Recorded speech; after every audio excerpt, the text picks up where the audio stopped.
premier jour de l'année 2025, première édition du journal pour Viva. Mesdames et messieurs, permettez-moi au nom de toute l'équipe de vous présenter notre vœu de bonheur pour cette nouvelle année. Et bonne année également au président de la République et à son épouse, Madame Mial Razouel, qui n'est autre que le PDG du groupe Viva. Bonne année à vous. Pour commencer cette édition, cette année sera consacrée au volet social, à l'énergie et aux infrastructures, a réitéré le président de la République, Ange Razouel, hier lors de son allocution de fin d'année. Il a également rappelé que malgré les énormes défis de 2024, plusieurs réalisations ont été effectuées. Les détails. L'année 2024 n'a pas été facile. Les difficultés étaient nombreuses, mais Madagascar a poursuivi son développement, a souligné le président de la République, Ange Razouel, lors de son discours de fin d'année. La preuve, le taux de croissance économique de Madagascar était de 4,4%, si celui de l'Afrique en général était de 3,8% selon les données de la Banque mondiale. Pour le président, les efforts devraient être poursuivis et rien ni personne ne devrait freiner ces efforts. Cette année 2025 sera marquée par le bien-être de la population, notamment en poursuivant l'élimination du délestage, a-t-il souligné. Pour ce faire, la centrale de 105 MW est en cours d'installation et sera opérationnelle avant la fête nationale du 26 juin. Les projets d'énergie renouvelable seront accélérés, notamment la centrale hydroélectrique de Ranmafan, produisant 64 MW, qui couvrira 25% des besoins en électricité d'Antananarivo et ses environs. Un parc solaire de 100 MW sera bientôt mis en place à Antananarivo, répondant à la moitié des besoins en énergie de la capitale et réduisant de 50% l'utilisation de carburant. Cela permettra une économie annuelle de 254 milliards 88 millions d'ariars, soit 54 milliards 33 millions de dollars. Des stations de traitement et de production d'eau sera également mises en place, notamment celle d'Amournakoun, qui produira 50 000 m3 par jour, celle d'Ambuchmanzak, qui produira 30 000 m3 par jour, et la station de pompage Manchester 3 qui produira 20 000 m3 par jour. Concernant l'autosuffisance alimentaire, les techniques agricoles modernes seront utilisées pour augmenter le rendement rizicole à 7 voire 10 tonnes par hectare contre 3 tonnes par hectare actuellement. La construction des infrastructures se poursuivra cette année. Le numéro 1 Malagas a cité entre autres la réhabilitation des RN4, RN7 et RN2, le lancement des travaux de bitumage de la RN10. Il a également annoncé l'inauguration pour cette année de la RN13 reliant Mbuvumbe et Tolaniaro. Par ailleurs, une raffinerie d'or sera installée pour marquer les 65 ans de l'indépendance. Cette raffinerie produira de l'or monétaire et des lingots d'or directement à Madagascar. Un centre de conférence et un palais de congrès sera également installé à Ivatu pour accueillir le sommet de la COI et l'Assemblée générale de la SADC qui se tiendront cette année à Madagascar. Un espace culturel, récréatif et emblématique autour d'un lac de 325 hectares, 20 fois la taille du lac Anoussi, sera également créé à Ivatu et sera dénommé Lac Yariv. Une fontaine musicale monumentale, plus grande que celle de Miami, sera installée au centre du lac. Le site accueillera les célébrations de la fête nationale 2025. Toujours poursuivre les actions sociales, c'est également ce qu'a réitéré le président dans son allocution. Le projet Tsimbna se poursuivra, un programme qui vise à soutenir 837 000 ménages dans les régions de Madagascar. Et enfin, comme chaque année, le président a accordé une grâce présidentielle à 9 347 prisonniers. Il a toutefois rappelé que les condamnés pour crimes graves tels que la corruption, les détournements de fonds publics, les viols et l'exploitation illégale des ressources naturelles ne sont pas concernés.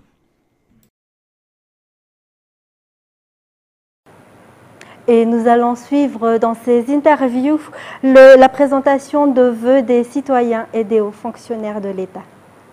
Si vous me permettez alors, je tiens à adresser mes vœux les plus sincères à toutes les autorités dirigées par son Excellence, Monsieur le Président de la République, avec tous les membres du gouvernement pour cette nouvelle année 2025. Je souhaite que l'année 2025 soit une année de prospérité, de santé et de solidarité pour Madagascar. Que notre pays continue de se relever davantage grâce à l'unité, la détermination et l'amour que nous portons à notre patrie. Nos meilleurs vœux de bonheur et que cette année nous apporte tous de la joie, du succès et que la grâce de Dieu soit toujours avec nous et que cette année soit prospère et nos meilleurs vœux. Et puis, retour sur les événements de la soirée d'hier, la veillée pour accueillir le nouvel an à l'église FPVM Antananjan a duré plus de 10 heures. Le pasteur Dada Ranjanatouanj a dirigé l'office. Retour sur cette soirée dans ce reportage de Sai Sylvain, Sech Anjanab Enza Ranjansu. Les fidèles ont rempli l'église d'Antananjan lors de la veillée de prière pour clôturer l'année 2024 et accueillir la nouvelle année 2025. C'est devenu une tradition pour les membres de la paroisse. Elle est marquée par des chants de louanges, des actions de grâce pour l'année écoulée, ainsi que des prières pour l'année à venir. Ce qui distingue la veillée de prière à l'église FPVM d'Antananjan, c'est également l'homélie axée sur la nouvelle année. La veillée de prière à la FPVM Antananjan a duré plus de 10 heures. Des prières spécifiques ont également été dédiées à la nation et à chaque foyer. Les réveillons de fin d'année pour accueillir la nouvelle année 2025 ont attiré une foule nombreuse. Au PK0 à Antanmen, l'ambiance festive a été marquée par la possibilité pour les familles de célébrer ensemble en compagnie d'artistes renommés ainsi que de jeunes talents. La soirée d'hier a également été marquée par un menu gastronomique. Toujours un reportage de Sai Sylvain, Sech Anjanab Enza Ranjansu.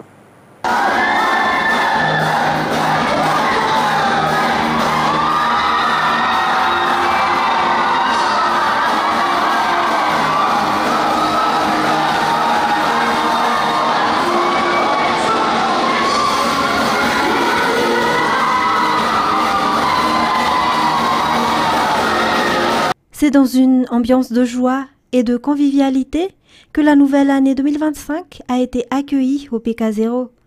Familles et inconnus se sont unis dans une célébration d'empreintes de bonheur pour marquer l'arrivée de la nouvelle année. La fête, unique en son genre, a été animée par des artistes de renom, donnant à cet événement un caractère exceptionnel. Ce moment partagé symbolise déjà une année placée sous le signe de la prospérité et des bonnes choses. Dans le cadre de l'organisation, une grande variété de plats a été servie aux participants venus célébrer la Saint-Sylvestre au PK0. Outre les artistes célèbres et les animateurs expérimentés, la scène a également été ouverte à de nombreux talents, permettant à tous de profiter de la musique et de l'ambiance festive. En dehors du PK0, un espace Atalatamat était également bandé de clients. Les prestations proposées cette année se voulaient tout aussi exceptionnelles. En dehors des lieux visités par les journalistes, presque tous les espaces accueillant des événements artistiques pour la Saint-Sylvestre affichaient complets bien avant l'heure. Comme à l'accoutumée, ces festivités se sont poursuivies jusqu'au petit matin. Et de nombreuses églises ont organisé des messes ce matin pour l'arrivée de la nouvelle année 2025. Le message adressé aux fidèles s'est centré sur l'importance d'adopter des comportements exemplaires en accord avec la valeur chrétienne. Fin de scène Mireille, Yves Janel. De nombreuses églises ont célébré des offices religieux ce matin pour rendre gloire à Dieu à l'occasion de la nouvelle année 2025. À l'écart Saint-Michel-Itos, il y a eu 3 offices. La première messe eucharistique de la journée, dédiée à l'action de grâce, a débuté à 7 heures du matin. Confiée toute l'année entre les mains de Dieu a motivé les fidèles à venir à l'église aujourd'hui. À l'international, de Sydney à New York, en passant par Damas ou Paris, le monde a célébré l'entrée de 2025 dans la nuit de mardi à mercredi. Au terme d'une année marquée par les Jeux Olympiques à Paris, le retour fracassant de Donald Trump aux États-Unis, mais aussi de nouveaux bouleversements au Moyen-Orient et en Ukraine. France 24 nous fait le point. Des feux d'artifice, comme s'il en pleuvait. À Paris, l'Arc de Triomphe a basculé en 2025 devant une foule venue en nombre pour vivre un moment unique. Pour cette année, je vous souhaite plein de bonheur à tous, santé, famille, bonne année 2025, c'est les projets, bonne année. Elle a été parfois dure, parfois très heureuse, comme on dit, il y a eu les Jeux Olympiques, il y a eu des événements. Et puis parfois plus dur suivant les familles. Et puis moi je dis qu'aujourd'hui il faut passer la page et passer à 2025. À Londres, les Britanniques se sont rassemblés le long de la Tamise pour admirer un feu d'artifice haut en couleur. Plus à l'est, l'Allemagne avait à cœur de... Dans ses vœux pour la nouvelle année, le président Emmanuel Macron a adressé ses pensées aux habitants de l'archipel français de Mayotte, dévasté par le cyclone Chido il y a plus de 2 semaines. Alors que sur place, on manque encore de tout, et notamment d'eau et d'électricité, les Mahorais n'avaient pas le cœur à la fête le jour de la Saint-Sylvestre. France 24.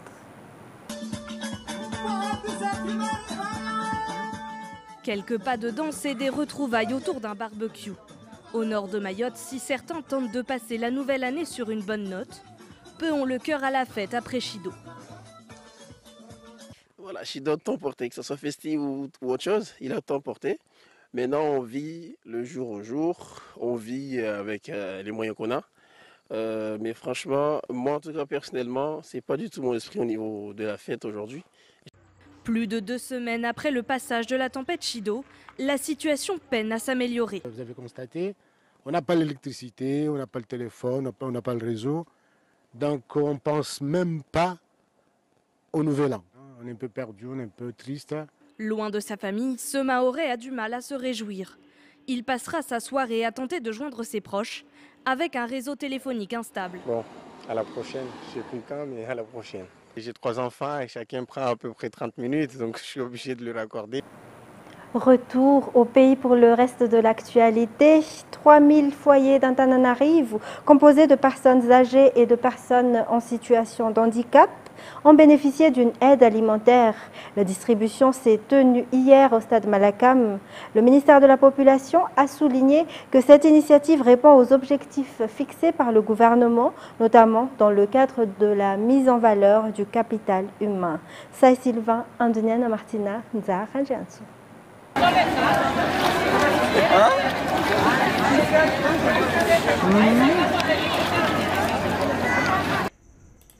Les personnes en situation de handicap, les personnes âgées, ainsi que les femmes célibataires d'Antananarivo ont bénéficié de cette aide alimentaire distribuée au stade Malakam. Elles ont reçu du riz, de l'huile et divers produits de première nécessité destinés à alléger leur quotidien et à les accompagner durant les fêtes de fin d'année et du Nouvel An. L'ONG Direct Aid, une organisation internationale fondée en 1993, est à l'origine de cette initiative. Elle collabore régulièrement avec le gouvernement pour mener à bien ce type d'action. La ministre de la Population a rappelé que la protection sociale constitue l'un des piliers majeurs du gouvernement et que ces initiatives répondent à la vision du ministère de la Population et de la Solidarité. Cette action sociale, menée conjointement par le ministère de la Population et de la Solidarité et l'ONG Direct Aid, ne s'arrêtera pas à Antananarivo, elle se poursuivra également dans les régions. Pour terminer, l'ONG Direct Aid a offert une aide alimentaire d'une valeur de 108 millions d'ariars aux sinistrés des catastrophes naturelles. Cette donation, qui fait partie de leur action habituelle, a été remise directement hier à la pagode du BNGRC à Yavlou. Détails sur les images de Yves Janel. Près de 1000 foyers et environ 6 000 personnes bénéficieront de cette aide alimentaire composée de riz, de sucre, d'huile et de lait d'une valeur de 108 millions d'ariars offerte hier par Direct Aid. Ce n'est pas la première fois que l'ONG Direct Aid soutient la population malagasy à travers le BNGRC. L'organisation a effectué une descente sur le terrain pour observer le fonctionnement du BNGRC. Selon les responsables, ils continueront d'aider le pays et la population malagasy. La collecte des dons en amont pour permettre une distribution rapide fait partie des stratégies mises en place pour la gestion des catastrophes naturelles, souligne le directeur général du BNGRC, le général Elak Andjakad. Ce geste de Direct Aid est un modèle à suivre pour tous les bienfaiteurs, a-t-il réitéré. Concernant les produits laitiers, ceux-ci pourraient être destinés aux enfants orphelins. En effet, d'après un communiqué officiel publié par les responsables, ces produits ne peuvent pas être distribués aux personnes vulnérables pour des raisons sanitaires. Mesdames et messieurs, fin de cette édition. Merci à vous de l'avoir suivi. Restez avec nous tout de suite après pour la série de la soirée Strike Back. Au revoir et bonne soirée sur Viva.